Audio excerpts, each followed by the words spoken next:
Thanks, Shamela. We also spoke with Acting Chief Public Health Inspector in St. James today. Here's what she had to say. While reopening the entertainment sector is great for some, it's possibly the start of a nightmare for others.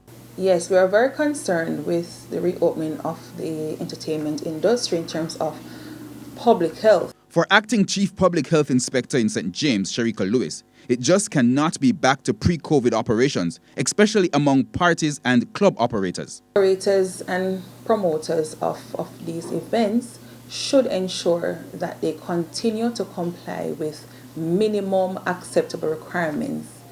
Having a hand wash station, ensure that sanitization is done of persons' hands and so forth. And also, when they are promoting these events, they should ensure that their patrons are aware of what are the expectations. Ms. Lewis is relying on the fact that the Public Health Department plays a role in granting permits for entertainment events. On Thursday, Prime Minister Andrew Holness noted the resumption of this regulation. The public is reminded that events are regulated under various laws and administered by various entities such as the municipal corporations and the JCF, from whom permits must be sought and licenses paid. There are some events that will require monitoring.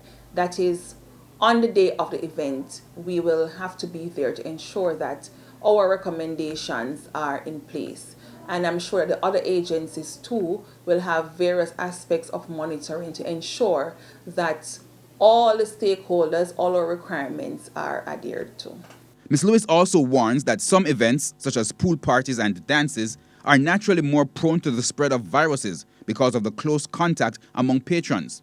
The health officials are just asking for greater health awareness in the sector. Of what is happening. We don't want to lose our gains from COVID-19.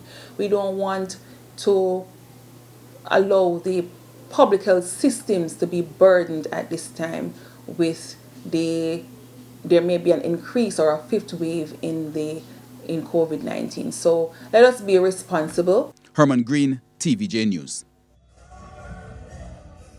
Janella, before I hand over to you, let me just give you an idea of where I am and how things are. Right here, I'm at Ken's Wildflower. It's on Port Henderson Road in Port Moore, St. Catherine. And right now, a few persons have been turning up here. We have lots of vendors here.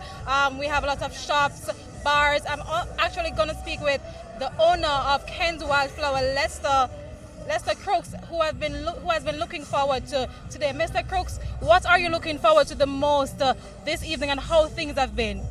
Well, over the years, for the last 2 years, the club have lockdown, complete lockdown, and we are opening it back today, and we are grateful for that.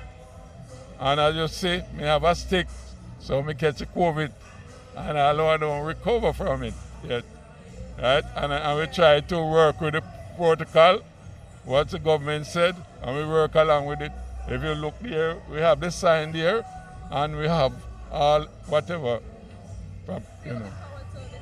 We look forward to the reopening of Ken's Wildflower Club. Okay, thank you so much, Mr. Crooks. And I'm sure, Janella, his mood is reflective of other persons right across the island. It's back to you guys in studio. Thank you so much, Kalisha, for that comprehensive report.